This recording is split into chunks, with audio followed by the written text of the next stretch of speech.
Maawaing Jesus ko, lingapin mo ng mahabaging mong mga mata ang kaluluwa ni Pablo. Kaawaan at patawarin ang kaluluwa ni Pablo.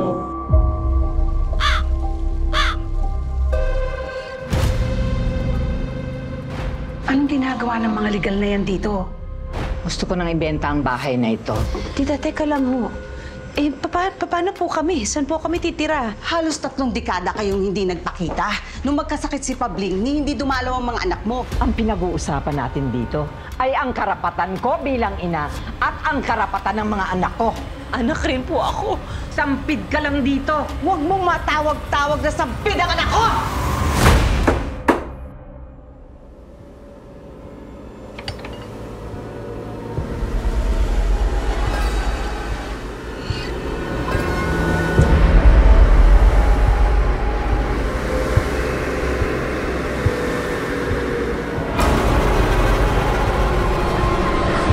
May pesteng nakapasok sa bahay na to. Verba revelare verum. Tulungan niyo ako! Ate!